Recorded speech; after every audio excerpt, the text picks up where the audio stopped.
আমার এই ট্যাঙ্কটার সাথে অনেকেরই পরিচয় থাকার কথা। এটা বয়স 5 মাস বা 4 মাসের কাছাকাছি হচ্ছে হয়তো বা।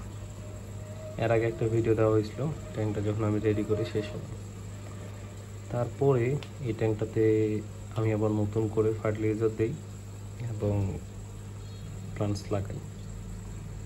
এর মাঝে অনেক ঝামেলাই গেছিলো, ট্যাঙ্কে লাইট নষ্ট হয়ে গেছিলো, আমার নেটের লাইটটা। তো সব কিছু নষ্ট হয়ে যাওয়ার পর একটু এলগি ফেস করতে হয়েছিল, যেহেতু এখানে সিলেট স্যান্ডের লেয়ারটা অনেক বড়, এটা প্রায় 2 ইঞ্চি বা তারও একটু বেশি। তো মাটির লেয়ারটা অল্প ছিল আমার এখানকার। তো এই যে স্যান্ডেল লেয়ারটা যে 2 আঙ্গুলের মতো, এটা পরে আবার দেওয়া হয়েছে। তো এটা পরে দেওয়াতে যে অসুবিধাটা হয়েছে, এইগুলা রুটগুলো নিচে যাইতো না, তো প্লান্টসগুলো ঠিকভাবে গ্রো হইতো না। তো আমি যেটা করছিলাম, এটার মাটিতে তো ফার্টিলাইজার দেওয়া ছিলই আমার, পরে এখানেও ফার্টিলাইজার দিই। এটার এই বটমটাতে ফার্টিলাইজার দিই, তারপরে সিলেট সেন্টার দিই, প্লান্টিং করি। মাঝখানে এলগি ব্লুম হয়েছিল। এলগি ব্লুম বলতে একদম পুরো একটা গ্রিনিশ যে পানি হয়ে থাকে সেটা। লাইটের সমস্যা হয়েছিল, আর সব কিছু মিলে অনেক প্যারাতেই ছিলাম। আর এটাতে CO2 আমি দিই, ইনলাইন ডিফিউজার দুরন্ত অ্যাকোয়াটিকের। এটা হচ্ছে 500 LPS এর। এই ট্যাঙ্কের সাইজ যতটুকু মনে আছে আমার 18 মনে হয়, বা 15 এরকম হবে। আর এখানে লো টেক এবং মিড টেক দুইটা প্লান্টসই আছে। এটা হচ্ছে রেনেকা মিনি, এটা হচ্ছে হেলফেরি আমার কাছে লাস্ট 2 মাস আগে যা স্টকে ছিল সব সেল করার পর এটা জাস্ট কোনো রকম আগাছাগুলো ছিল আমার কাছে, সেটা থেকে গ্রো করতেছে আলহামদুলিল্লাহ। আর এই যে লোবিলিয়ার জাস্ট কালারটা আপনারা দেখেন তাহলে বুঝতে পারবেন যেটা কত সুন্দর কালার আসছে।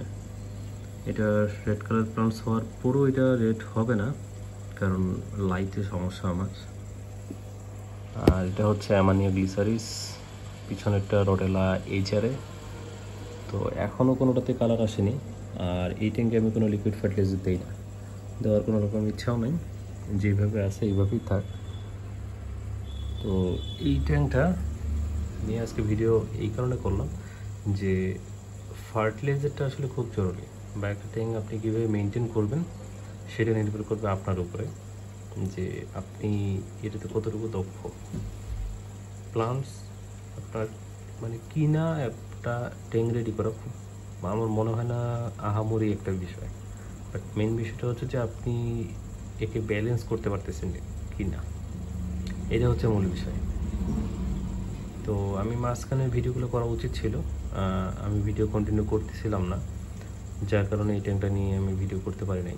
এলগি ব্লুমটা থেকে এটা আমার রেহাই পাইতে প্রায় 1 মাস প্লাস সময় লাগছে, ন্যাচারালভাবে, কোনো রকম কেমিক্যাল বা এটা ওইটা হ্যান ত্যান কোনো কিছুই করি নাই, ন্যাচারালভাবে এই সেটআপটা আমি কমপ্লিট করছি। তো এই ট্যাঙ্কটা যখন এলগি ব্লুম যখন হয় তখন পুরো গ্রিনিস্ট হয়ে থাকে, আপনার এলগি ব্লুম দিয়ে গুগল করলে পাবেন। তো এইটা আমি করতাম কি 2 দিন 3 দিন পর পর পানি চেঞ্জ দিতাম। তো যখন পানিটা তুলে দিতাম 50%, তো পুরো পানিটাই গ্রিন থাকতো। সাদা একটা বালতিতে নিতাম আমি, পুরো পানিটা গ্রিন থাকতো। তো এইভাবে কন্টিনিউস চলতেই থাকে 1 মাস প্লাস, মানে প্যারা দেয় আমাকে। তো তারপরে আমি এই গত সপ্তাহে আপনার 1 উইক ছিলাম না, তারপরে আসার পর এটা একদম ফুল গ্রিন হয়ে গেছিলো। তাই এটার একদম ফুল যে ওয়াটারটা সেটা একদম এখানে ক্লিন দেয়। আর আমি গ্রামে যাওয়ার আগে ফিল্টারটা ক্লিন করে গেছিলাম, ফিল্টারটা একদম ক্লিন করা ছিল। আর এখান থেকে আসে ওয়াটার একদম চেঞ্জ দিই। তারপরে আজকে 3 দিন হচ্ছে রেগুলার ওয়াটার চেঞ্জ দিই, একদম আপনার 50% বা তারও বেশি। তো রেগুলার ওয়াটার এইভাবেই চেঞ্জ যখন দিচ্ছি, তখন এই এলগি ব্লুম সমস্যাটা সমাধান হয়ে গেছে। আমরা অনেক ইউভি ইউজ করি, আরও একটা কি জানি, ওটা ঠিক আমার নামটা মনে নেই, DIY-ভাবে বানানো আমি অনেক সময় ইউজ করতাম। তো এই ট্যাঙ্কটা নিয়ে খুব একটা মানে ছিল না আমার, কারণ প্লান্টস আমার ঠিক ছিল, তো আমি জানতাম যে এটা আজকে হোক বা কালকে হোক এটা অটোমেটিক ঠিক হবে। তো আলহামদুলিল্লাহ এটা নর্মালি ওয়াটার চেঞ্জের মাধ্যমে এই ট্যাঙ্কটা আমার ঠিক হয়ে গেছে। আর প্রতিটা ট্যাঙ্কে আমি শ্রিম রাখি। শ্রিম রাখার উদ্দেশ্যটা হচ্ছে যে শ্রিম্পের যে বেবিগুলো আছে, এই বেবিগুলো গাপ্পি হোক, মলি, প্লাটি, জেব্রা, শর্টটেল, যে কোনো ফিশ রাখেন, ফাইটার ফিশ রাখেন, যখন আপনি থাকবেন না 1 উইক বা 5 দিন 7 দিন, তো ফুড পাবে না।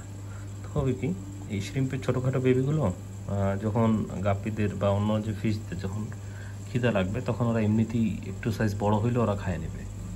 তো এটা সুবিধা যে আপনি না থাকলেও ফুড না দিলেও কোনো সমস্যা নেই। তো আমি অনেক ছিলাম না, ফুড দেওয়া হয়নি ট্যাঙ্কে, তো কোনো রকম গাপ্পি সমস্যা হয়নি। আরও বড় কথা যে এখানে অলরেডি ওরা বেবি দিয়ে দিছে। তো এই হচ্ছে অবস্থা ট্যাঙ্কের এখন। তো এটা একদম ন্যাচারাল একটা প্রসেস ছিল, আপনারা চাইলে ট্রাই করে দেখতে পারেন। আমার মনে হয় যে আপনাদেরও এটা কাজে দেবে। মেন বিষয়টা হচ্ছে ধৈর্য ধরতে হবে। আপনি ধৈর্য যদি ধরতে পারেন তাহলে এটাতে সাকসেস। যদি আপনি মনে করেন যে না, ধৈর্য নাই, আমার মনে হয় না এরকম কেউ সাকসেস হয়েছে এখন পর্যন্ত। এগুলো আমার পুরোনো ভিডিও বা আমার পুরোনো ট্যাঙ্ক বা ইউটিউব গ্রুপে আপনারা দেখবেন যে এই প্লাস্টিক, আমার নামটা মনে নেই, এটা প্রচুর রেট হয়। বাট এটা নিয়ে, এই ট্যাঙ্কটা নিয়ে যখন আমি যত্ন করে ছাড়ে দিলাম, এটার কালারটা ডিসকালার হয়ে গেলো এবং লাইটটা যখন নষ্ট হলো তখন কালারটা নষ্ট হয়ে গেলো। তো তারপরে আর এটা নিয়ে খুব একটা মাথা ব্যথা হয়নি।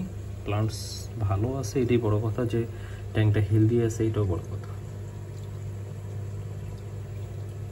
তো এটা লোটেক, মিডটেক সবগুলোই আছে এখানে। ট্যাঙ্কটার সাইজ খুবই ছোট, প্লান্টস অনেক গ্রো করছে। যেহেতু আমি লোটেক সেল করি না, তাই এটা আমি দিনাজপুরের ভিতরে এই প্লান্টসগুলো যখন কেউ নেয় তখন তাদেরকে দিয়ে দিই। তাই এটা খুব একটা ট্রিম দেওয়া হয় না, যার কারণে একদম ঘিজি হয়ে গেছে আর কি প্লান্টস দিয়ে। তো আশা করি ইনশাল্লাহ আমি একটা হয়তো বা দ্রুত প্যাকেজ দিব, একটা লোটেক এবং মিডটেকের ভিতরে। আমার প্রতিটা প্যাকেজ আপনার হয়তো খেয়াল করে দেখছেন, আমি 1000 টাকার ভিতরে রাখি। তো সেম এইবারও আশা রাখি যে 1000 টাকার ভিতরেই এই প্যাকেজটা কমপ্লিট করব। তো প্রতিটা জিনিস আপনাকে ব্যালেন্স করে আসলে চলতে হবে। আর এই যে এলগি ব্লুম যেটা বললাম, এটা এইভাবেই হয়। আর ট্যাঙ্কে নতুন ট্যাঙ্ক হোক বা পুরোনো ট্যাঙ্ক হোক, গ্রিন এলগি আসাটা স্বাভাবিক। সেটার জন্য সবথেকে ভালো হয় রেমশন স্নেল আর শ্রিম। শ্রিম সবথেকে ভালো কাজ করে, আপনারা স্নেল নাও এড করতে পারেন, বাট শ্রিমটা সবথেকে ভালো কাজ করে আমি দেখছি। আর আমার প্রতিটা ট্যাঙ্কে শ্রিম দেওয়া আছে।